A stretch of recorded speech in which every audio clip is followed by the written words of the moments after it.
What's up guys, मैं हूं आपका भाई समीर बिडरान, आपके चैनल समीर बिडरान कैसे से। सो गाइस, जैसे कि आपने वीडियो के थंबनेल में देख ही लिया होगा, आज हम सीखेंगे how to learn letter writing. Guys, इस वीडियो को प्लीज पूरा देखना क्योंकि मैंने वीडियो के एंड में कुछ इंपॉर्टेंट क्वेश्चंस दिए हैं। अगर आपको अच्छे लगे तो प्लीज वीडियो को पॉज करके उन क्वेश्चंस का स्क्रीनशॉट लेके उसकी प्रैक्टिस जरूर करना। और गाइस, अगर कुछ भी डाउट हो तो प्लीज मुझे कमेंट सेक्शन में आके जरूर बताना, मैं आपके डाउट जरूर क्लियर करूंगा। अब चलिए ज्यादा देरी करते हैं, वीडियो को स्टार्ट करते हैं। सो गाइस, यहाँ हम सबसे पहले देखते हैं लेटर्स होते क्या है। A letter is a form of written communication. एक जो लेटर होता है वो एक लिखित कम्युनिकेशन होता है, लिखा हुआ कम्युनिकेशन होता है। जैसे कि हमको एक जगह से दूसरी जगह पर अपनी बात, अपने जवाब पहुंचाने हैं तो हम लेटर के जरिए उस बात को पहुंचाएंगे लिखकर। Letters are of two types, formal and informal. अब जो लेटर होते हैं वो दो तरीके के होते हैं गाइस, फॉर्मल और इनफॉर्मल। फॉर्मल लेटर होते हैं ऑफिशियल पर्पस के लिए, जिनको हम बिजनेस यूज के लिए भी करते हैं, और हमारे एग्जाम में भी फॉर्मल लेटर्स ही आते हैं। इनफॉर्मल लेटर हमारे एग्जाम में नहीं आते। अब मैं आपको बताता हूँ इनफॉर्मल लेटर होते क्या है। इनफॉर्मल लेटर वो लेटर होते हैं जो हम अपने पर्सनल यूज के लिए करते हैं। जैसे कि हमने अपने किसी फ्रेंड को लिख दिया लेटर, हमने किसी रिलेटिव्स को लिख दिया, जैसे लवर्स एक दूसरे को लेटर लिखते हैं, वो सब आते हैं इनफॉर्मल में। उनकी बात अब नहीं करेंगे क्योंकि वो हमारे सिलेबस में नहीं है। हम देखते हैं फॉर्मल लेटर में, इतना समझ में आया गाइस। अब हम देखते हैं फॉर्मल लेटर में इंक्लूड क्या क्या होता है। जैसे कि मैंने आपको बताया था बिजनेस और ऑफिशियल लेटर्स, ये हमको पता ही है, ये बिजनेस और ऑफिशियल लेटर होते हैं। अब देखते हैं इनमें आते कौन कौन से लेटर हैं। फॉर मेकिंग इंक्वायरीज, जांच पड़ताल करने के लिए। रजिस्टरिंग कंप्लेंट्स, कंप्लेंट रजिस्टर करने के लिए। Asking for and giving information, जानकारी देने के लिए और जानकारी देने के लिए। प्लेसिंग कैंसिलिंग ऑर्डर्स, ऑर्डर को मंगवाने के लिए और ऑर्डर को कैंसिल करने के लिए। एंड सेंडिंग रिप्लाईज, और अपना जवाब देने के लिए, जैसे कि मैंने आपको बताया था पहले। अब इसके अंदर सबसे इंपॉर्टेंट चीज़ है लेटर्स टू एडिटर गाइस। ये सबसे इंपॉर्टेंट है, ये हमेशा ही पेपर में आता है, लेटर टू एडिटर। इसके अंदर हमको अपना सजेशन देना होता है, गिविंग सजेशन और opinion on issue of public interest. हमको इसमें अपना सजेशन देना होता है पब्लिक इंटरेस्ट के किसी इशू पर। जैसे कि letters to concern authorities regarding civic problems, हमें अधिकारियों को लोगों की समस्या के संबंध में पत्र लिखना होता है। लोगों की समस्या के संबंध में हमें अधिकारियों को पत्र लिखना होता है। अब इसके अंदर आता है एप्लीकेशन फॉर जॉब, ये भी एक फॉर्मल लेटर ही है गाइज। एप्लीकेशन फॉर जॉब, जब हम एक कंपनी में अपनी जॉब के लिए एप्लीकेशन या लेटर लिखते हैं, उसी को कहते हैं एप्लीकेशन फॉर जॉब। इतना समझ में आया? सो गाइज, अब हम देखते हैं लेटर के अंदर मार्क्स कहाँ कहाँ डिस्ट्रीब्यूट होते हैं। तो गाइज, लेटर के अंदर एक मार्क होता है फॉर्मेट का। फॉर्मेट के अंदर सबसे पहला पॉइंट होता है गाइज सेंडर्स एड्रेस, मतलब सबसे पहले हमको लेटर के अंदर अपना एड्रेस लिखना होता है। फिर हमको डेट लिखनी होती है जिस दिन हम वो लेटर लिख रहे हैं। फिर आता है रिसीवर डेजिग्नेशन एंड एड्रेस, मतलब जिसको हम लेटर भेज रहे हैं, जिसके लिए हम लेटर लिख रहे हैं, उसका पद और उसका भी एड्रेस, वो भी हम लेटर के अंदर लिखते हैं। फिर आता है हमारा सब्जेक्ट। सब्जेक्ट हमारा होता है टॉपिक की एक हेडिंग, वो हम सब्जेक्ट के अंदर लिखते हैं। फिर आता है हमारा salutation, complimentary close, sender's name. फिर हम एंड में थैंक यू लिखकर सिग्नेचर करके अपना नाम लिख देते हैं। अपना नाम नहीं गाइस, हमको जो क्वेश्चन के अंदर हमारा जो नाम होता है, वो क्वेश्चन के अंदर आपको दिया जाएगा, वो नाम आपको लिखना होगा थैंक यू लिखकर। फिर आता है गाइस कंटेंट। कंटेंट होता है 3 मार्क्स का, सबसे ज़्यादा नंबर का कंटेंट होता है। और कंटेंट होता है गाइस आपका जो टॉपिक हमको क्वेश्चन में दिया गया है, जिस टॉपिक पर हमारा लेटर है, हमको उस टॉपिक पर लिखना होता है, वही हमारा होता है कंटेंट। सबसे ज़्यादा गलती बच्चे इसी चीज़ में करते हैं, कंटेंट के अंदर ही गलती कर देते हैं, इसीलिए नंबर कट जाते हैं, क्योंकि ये 3 नंबर का ही होता है अकेला। फिर आता है गाइस हमारा 1 नंबर हमको मिल जाते हैं एक्सप्रेशन के, जिसके अंदर आता है grammatically accuracy, appropriate words and spelling, मतलब जो हमारे वर्ड्स होते हैं वो कितने सही है और उनकी स्पेलिंग कितनी सही है, ये भी एग्जामिनेशन चेक करता है, और इसका भी हमें 1 नंबर दे देता है। फिर आता है कोहेरेंसेस एंड रिलेवेंस ऑफ आइडियाज़, मतलब जो हमने टॉपिक के अंदर बात लिखी है, जो हमने कंटेंट में बात लिखी है, वो आइडिया कितने लॉजिकली है, वो पॉइंट कितने सही है, ये भी एग्जामिनेशन चेक करता है और उसका भी हमको 1 मार्क दे देता है। अब गाइस, कुछ लोग ऐसे सोचेंगे कि हम सिर्फ अगर फॉर्मेट लिख दे, sender's address, date, receiver designation, ये सब लिख देंगे तो 1 नंबर हमें मिल जाएगा। तो गाइस, वो लोग गलत सोच रहे हैं, क्योंकि अगर हमने सिर्फ फॉर्मेट लिखा तो हमको कोई नंबर नहीं मिलेगा guys. No marks awarded if only format is given. इतना समझ में आया गाइज। सो गाइज अब हम देखते हैं हमको लेटर करते हुए कौन कौन से पॉइंट्स याद रखने हैं। सबसे पहला पॉइंट है start each line from left hand margin. मतलब जो हमारी बोर्ड की शीट होगी हमको हमेशा ही अपना लेटर लेफ्ट साइड से लिखना स्टार्ट करना है, ये बात ध्यान रखनी है। फिर दूसरा पॉइंट है sequence of writing in a letter. मतलब लेटर में हमें लिखते हुए एक सीक्वेंस के साथ लिखना है। जैसे कि सबसे पहले हमने लिख दिया सेंडर्स एड्रेस, फिर एक लाइन छोड़ के डेट, फिर एक लाइन छोड़ के हमें लिखना है रिसीवर एड्रेस, फिर एक लाइन छोड़ के सैल्यूटेशन, उसमें लिखना है हमें सर या मैडम। गाइज ये मैंने आपको शायद ऊपर नहीं बताया, लेकिन इस चीज़ के लिए सॉरी, मैं आपको बता रहा हूँ। सैल्यूटेशन में हम लिखते हैं सर या फिर मैडम। हमारे जो क्वेश्चन के अंदर जो टॉपिक होता है हमें जिसको लिखना होता है वो उस पर बेस होता है। अगर हमें किसी मेल को लिखना है तो सर लिखेंगे, किसी फीमेल को लिखना है तो मैडम लिखेंगे। फिर हमारा शुरू होता है subject content of the letter. मतलब हमारे लेटर का फिर कंटेंट शुरू होता है जो हमें लिखना होता है। सो गाइज कंटेंट स्टार्ट करने के बाद हमें ये ध्यान रखना है कि हम वो कंटेंट अपना 3 से 4 पैराज में लिखे, सिर्फ 3 से 4 पैरा में।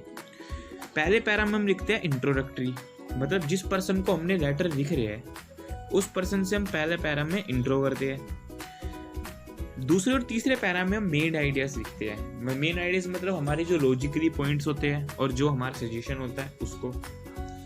फोर्थ पैरा में हम कम्प्लीमेंट्री क्लोज करते हैं, मतलब जो हमने उस पर्सन को सजेशन दिया है हम उसको उसे करने के लिए रिक्वेस्ट करते हैं। और अगर हम लेटर प्रिंसिपल को लिख रहे हैं तो हम एंड में लिखते हैं यूअर्स ओबीडेंटली। और अगर हम किसी एम्प्लॉय या फिर एडिटर को लिख रहे हैं फिर हम लिखते हैं यूअर सिंसियरली। और अगर हम किसी डीलर या फिर बिजनेस वेंडर को लिखते हैं तो हम लिखते हैं यूअर्स ट्रूली। सो गाइज ये कुछ ऐसे पॉइंट्स थे जिनकी मदद से आप अपने एग्जाम में लेटर्स को अच्छे से कर सकते हो, और ये पॉइंट्स आप ध्यान रखना। ये पॉइंट्स मैंने आपको बता दिए। अब मैं आपको कुछ लेटर्स दिखाता हूँ डेमो करके। सो गाइज यहाँ हमारे पास एक इंक्वायरी लेटर है। हम देखते हैं अगर पेपर में हमारे पास इंक्वायरी लेटर करने को आए तो हम उसे किस तरीके से करेंगे। उसके लिए सबसे पहले हम देखते हैं हमको क्वेश्चन में क्या बोला गया है। You are Rajni / Rahul living at E95 sector 12 Dwarka. You read an advertisement about short-term course in computer programming by Z Computer World, Pitampura, Delhi. Write a letter seeking all relevant details of the course. So guys आपको समझ में आ गया होगा, हमने एक advertisement देखी है Z Computer World की, जो एडवर्टाइजमेंट है शॉर्ट टर्म कंप्यूटर कोर्स के बारे में। हमको एक लेटर लिखना है उस शॉर्ट टर्म कंप्यूटर कोर्स की डिटेल पूछने के लिए। तो देखते हैं। सबसे पहले मैंने गाइस आपको बताया था फॉर्मेट में आता है सेंडर्स एड्रेस। हमारा एड्रेस है E95 सेक्टर 12। तो यहाँ पे हमने सबसे पहले आ गया E95 सेक्टर 12, देख सकते हैं आप। उसके बाद गाइस आप मुझे बोलोगे कि आपने बताया था कि हम अगर लेटर करें तो उसके अंदर लिखने में हमें सीक्वेंस लिखना है, लाइन छोड़नी है, लेकिन इसके अंदर तो कोई लाइन नहीं छुटी हुई है। तो गाइस आप अगर इंक्वायरी लेटर करो तो उसके अंदर अगर आप लाइन ना भी छोड़ो तो चल सकता है, इसमें तो चल सकता है इंक्वायरी लेटर में। लेकिन आपको एक बात ध्यान रखनी है, जब आप ये सारी डिटेल कर रहे हो तो आपको पेपर की लेफ्ट हैंड साइड से तो आप शुरू करोगे, तो आपको ये सारी डिटेल एक ऐसे सीक्वेंस में लिखनी कि ऐसे बराबर हो। आपको इस तरीके से नहीं लिखना, एक आगे एक पीछे एक आगे पीछे नहीं, आपको एक सीक्वेंस में लिखना है एकदम इस तरीके से। Okay guys. फिर आपको डेट लिखनी है जिस दिन आप लेटर लिख रहे हो, फिर डायरेक्टर जिसको लिख रहे हो, डेजिग्नेशन, उसका पद और उसका एड्रेस, ये सब आ गया। फिर आपको एक लाइन छोड़ के सब्जेक्ट करना है। सब्जेक्ट के अंदर मैंने आपको बताया टॉपिक की एक हेडिंग लिखते हैं। हमारा टॉपिक है हमको शॉर्ट टर्म कंप्यूटर कोर्स के बारे में डिटेल जाननी है, तो हमारी सब्जेक्ट में आ गया inquiry about short term computer course, बस। और आप अगर पेपर में करो तो आप उसमें सब्जेक्ट के बाद एक ऐसी लाइन लगा देना नीचे उसकी। फिर हमने लिखा एक लाइन छोड़ के सर, और फिर अगली लाइन से हमने स्टार्ट किया आई हैव सीन एडवर्टाइजमेंट, हमारा जो कंटेंट है उसको। सो गाइज ये करने के बाद अब कुछ लोग यहाँ पे कंफ्यूज हो गए होंगे कि हमने यहाँ पे प्रोग्रामिंग कोर्स यहाँ तक किया, फिर अगर हम यहाँ करेंगे तो हमें लाइन छोड़नी होगी। नहीं गाइज, ये मेरे PDF 2 पेज में था, इसलिए ऐसे है। आपको यहाँ पर बीच में कोई लाइन नहीं छोड़नी, आपको यहाँ पे सीधा ये लिखने के बाद विच अफियर्ड इन हिंदू, अगली लाइन से सीधा स्टार्ट कर देना है, कोई लाइन नहीं छोड़नी। इतना समझ में आया? देन गाइज आपको अपना मेन आइडियाज़ लिखने के बाद आपको फिर कुछ पॉइंट्स लिखने हैं जो आपको पूछने हैं, जैसे कि duration of the course, timing and fees structure, number of student in my batch, facility of transport, मतलब जो भी आपको पॉइंट्स पूछने हैं आपको वो लिखने हैं। वो पॉइंट्स पूछने के बाद फिर आपका काम आता है कॉम्प्लीमेंट्री क्लोज, जैसे कि please send me a copy of prospects, जो भी आपको लिखना है, जैसे भी आपको टॉपिक हो। और हम ये लेटर लिख रहे हैं डायरेक्टर को, तो हम यहाँ पे लिखेंगे यूअर सिंसियरली, और फिर हमारा जो नाम है। गाइस आप एक बात ध्यान रखना प्लीज़, आपका जो रियल नेम है और रियल एड्रेस है कभी भी लेटर में यूज़ मत करना। जो आपको क्वेश्चन में नाम दिया गया हो और जो एड्रेस दिया गया हो उसी को यूज़ करना। अब बहुत से बच्चे पूछेंगे ऐसा क्यों? ये एक एग्जामिनेशन चेक करता है, तो ये मतलब एक क्राइटेरिया ये है, आप ये समझ लो। आपको वही करना है जो आपको क्वेश्चन में नाम हो, अपना रियल नेम नहीं लिखना। इतना समझ में आएगा। अब हम दूसरा लेटर देखते हैं। सो गाइस अब हम देखते हैं, अगर पेपर में हमसे पूछा जाए कंप्लेन लेटर लिखने के लिए तो हम उसको किस तरीके से लिखेंगे। हमारे पास एक लेटर है कंप्लेन अबाउट डिटेक्टिव आइटम्स, हम इसको देखकर जानते हैं। जैसे कि मैंने आपको सबसे पहले बताया था गाइस, सबसे पहले आता है सेंडर्स एड्रेस, जो हमको क्वेश्चन में एड्रेस दे रखा होता है हमें वो लिखना होता है। जैसे इस क्वेश्चन में दे रखा है हमें G5 सुंदर अपार्टमेंट रोहिणी, ये सबसे पहले आ गया। फिर आप देख सकते हैं इस लेटर के अंदर वो सीक्वेंस है जो मैंने आपको बताया था लाइन छोड़ने का। गाइस अगर आप इंक्वायरी लेटर लिख रहे हो तो अगर आप इंक्वायरी लेटर में आपने लाइन नहीं छोड़ी तो उसमें चल सकता है, लेकिन अगर आप कंप्लेन लेटर लिख रहे हो, लेटर टू एडिटर लिख रहे हो या फिर प्लेसिंग ऑर्डर लेटर लिख रहे हो, इसके अंदर आपको सीक्वेंस लिखना जरूरी है। और हर लेटर के अंदर आपको ये डिटेलिंग करते हुए बराबर लिखनी है। ये मैंने आपको पहले बताया था पिछले लेटर में, ये आपको हर लेटर में करनी है। हर लेटर में आपको कोई इस तरीके से नहीं लिखना, आप समझिए होंगे ये चीज़। फिर आता है हमारा designation, receiver designation, receiver address, ये सब हो गया। फिर आया हमारा सब्जेक्ट के मैंने आपको बताया था टॉपिक की एक शॉर्ट हेडिंग। फिर सर, फिर हमारा होता है कंटेंट इसमें शुरू। I have purchase an LED TV 32 inches of Sony company last month. इसके अंदर हमने सबसे पहले हमारा जो प्रोडक्ट है जिसके बारे में हम कंप्लेंट लेटर लिख रहे हैं उसके बारे में थोड़ी डिटेल देनी है। जैसे कि इसमें है LED TV है, 32 इंच का है, सोनी कंपनी का है, हमने लास्ट मंथ वो खरीदा है। फिर हम उसको जो मैनेजर है उसके बारे में इसकी दिक्कत बताएंगे कि इसमें फॉल्ट क्या क्या आया हुआ है और आपने क्या क्या बताया था। फिर हम बताएंगे you have given 2 year warranty on this, कि आपने इसको 2 साल की वारंटी दी थी लेकिन ये 2 साल से पहले ही इसके अंदर इतनी फॉल्ट आ चुके हैं। तो हम फिर बाद में बताएंगे या तो आप इसको रिप्लेस करो या फिर हमारी मनी बैक करो। ये हमारा कंटेंट जो भी आपको बनाना हो, कंटेंट अपनी लॉजिकली माइंड से, लॉजिकली पॉइंट से वो आप बना सकते हो। सो गाइज हमको ये लेटर एक सेल्स मैनेजर को भेजना है, तो हम इसके लास्ट में लिखेंगे यूअर्स ट्रूली और फिर जो हमारा क्वेश्चन में नाम होएगा वो। इतना समझ में आया गाइज। अब हम चलते हैं एक दूसरे लेटर पर। सो गाइज अब हम करेंगे लेटर टू दी एडिटर। ये लेटर सबसे इम्पोर्टेंट है गाइज, सबसे इम्पोर्टेंट, पेपर में 90% आता ही है। और अगर आप बोर्ड के एग्जाम देने वाले हो तो इसको करके जरूर जाना, क्योंकि बोर्ड में इसके आने के चांस बहुत होते हैं। अब इसको करने के इसके भी कुछ पॉइंट्स होते हैं जो हमको याद करने होंगे इसे करने के लिए, क्योंकि ये इंपॉर्टेंट लेटर है। Draw the attention of the concern authorities / general public towards the problem, note to editor. Guys हमको ये लेटर, हम एडिटर को तो लिख रहे हैं लेकिन हमको एडिटर को ये लेटर सिर्फ लिखना है। हमको जो अपनी प्रॉब्लम बतानी है, हमारा जो प्रॉब्लम की तरफ जो ध्यान खींचना है वो ऑथोरिटीज़ की तरफ खींचना है। इसमें ये बताया गया है कि हमको ऑथोरिटीज़ का ध्यान लोगों की प्रॉब्लम की तरफ खींचना है, एडिटर का ध्यान नहीं खींचना। एडिटर को हम सिर्फ लेटर भेज रहे हैं, हमारी जो बातें होगी वो सारी ऑथोरिटीज़ के लिए होगी। अब दूसरा पॉइंट देखते हैं। Request the concern authorities to take the action, not the editor. वही बात गाइस कि हमको ऑथोरिटीज़ को रिक्वेस्ट करना है कि वो इस प्रॉब्लम के खिलाफ कुछ एक्शन दे, एडिटर को रिक्वेस्ट नहीं करनी है। Raise the issue by sitting some latest news items, survey report, personal experience etcetera. फिर हमको अपने मेन आइडियाज़ में बताते हुए हमको उसकी प्रॉब्लम से रिलेटेड ताज़ा खबरें, उसकी प्रॉब्लम से रिलेटेड चीज़ें और जांच पड़ताल की गई रिपोर्ट और अपना पर्सनल एक्सपीरियंस भी हम उसके साथ बता सकते हैं उसके अंदर।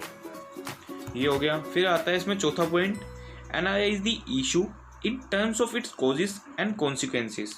फिर हम जो वो इशू है, मतलब जो प्रॉब्लम चल रही है लोगों के बीच में, उसके हमको साइड इफ़ेक्ट बताने कि इससे लोग कितनी ज़्यादा पीड़ित हैं, कितनी ज़्यादा परेशान हैं, ये सब चीज़ें बतानी है। फिर एंड में गाइस हमको अपना सजेशन देना है, हमको सुझाव देना है ऑथोरिटीज़ को कि आप लोगों के लिए ये चीज़ कर सकते हो या फिर आप लोगों के लिए ये कर दो, आप रिक्वेस्ट कर सकते हैं जैसे कि करते हैं। फिर गाइस इसका फॉर्मेट स्टार्ट होता है अब लेटर टू द एडिटर का। सबसे पहले वही सेंडर्स एड्रेस, एक लाइन छोड़ के फिर डेट, फिर एक लाइन छोड़ने के बाद रिसीवर एड्रेस और रिसीवर डेजिग्नेशन, यही सब। और ये करने के बाद गाइस मैं आपको एक बात बताता हूँ, जब आप लेटर टू एडिटर स्टार्ट करो या फिर कोई सा भी लेटर स्टार्ट करो, आप बोर्ड की शीट में मानो लेटर कर रहे हो, तो आप बीच में से कोई आपकी जगह छुट्टी है, बीच में से कभी लेटर को स्टार्ट मत करो। हमेशा लेटर को एक फ्रेश पेज से स्टार्ट करो, सबसे ऊपर से, कभी भी बीच में से स्टार्ट मत करो। लेकिन अब आप बहुत से लोग सोच रहे होंगे अगर हमारी बीच में जगह बची है और हमको हमारा लास्ट क्वेश्चन सिर्फ लेटर करना ही है तो हम उस जगह को छोड़ दें। तो गाइस आप उस जगह को छोड़ दो, आप उसके ऊपर PTO लिख कर छोड़ दो। एग्जामिनेशन PTO देखेगा तो वो अपने आप पेज पलट के दूसरे पेज से कॉपी चेक करना लग जाएगा। तो आपको ये याद रखना है, अगर आप सबसे फर्स्ट फ्रेश पेज से स्टार्ट करोगे तो थोड़ा प्रेजेंटेशन अच्छी आती है गाइज। सबसे फ्रेश पेज से अगर स्टार्ट करोगे लेटर को तो प्रेजेंटेशन अच्छी आती है, एग्जामिनेशन आपको नंबर दे सकता है। अब यहाँ पर एक लाइन छोड़ने के बाद हमको लिखना है यहाँ पे गाइस सब्जेक्ट के अंदर मैंने आपको बता ही रखा है, हर बार मैं आपको बता रहा हूँ, टॉपिक की हमको एक छोटी सी हेडिंग लिखनी होती है। फिर एक लाइन छोड़ने के बाद सर, और फिर अगली लाइन से हमारा हो जाएगा कंटेंट स्टार्ट। और आप देख सकते हैं गाइस कंटेंट में मैंने आपको शुरुआत में बताया था कि 3 पैरा या फिर 4 पैरा के अंदर हमको कंटेंट करना है। हमको एक लिखते ही रहना ऐसे नहीं करना है, हमको पैरास में लिखना है। पहले पैरा के अंदर हमारा इंट्रो, दूसरे पैरा के अंदर हमारा आ गया मेन आइडियाज़ जो हमारे लॉजिकली पॉइंट्स है वो, तीसरे के अंदर हम जो है कॉम्प्लीमेंट्री क्लोज करेंगे, हम अपना सजेशन देंगे और फिर बात को ख़त्म कर देंगे। और गाइस हम ये लेटर लिख रहे हैं एडिटर को, तो उसके अंदर हम लिखेंगे यूअर्स ट्रूली और फिर हमारा जो क्वेश्चन में नाम है उसको। ये लिखने के बाद हमारा ये लेटर यहाँ पे ख़त्म हो जाता है। सो गाइज यहाँ मैंने कुछ क्वेश्चन प्रैक्टिस के लिए दिए हैं, आप चाहो तो वीडियो को पॉज करके स्क्रीनशॉट ले सकते हो इन क्वेश्चन का। और गाइज अगर आपको किसी भी प्रकार का डाउट हो तो प्लीज़ कमेंट करके जरूर बताना, मैं आपका वो डाउट जरूर क्लियर करूँगा। और गाइज कमेंट करके ये भी बताना कि आप अब नेक्स्ट वीडियो इंग्लिश के किस टॉपिक पर चाहते हो। Thank you.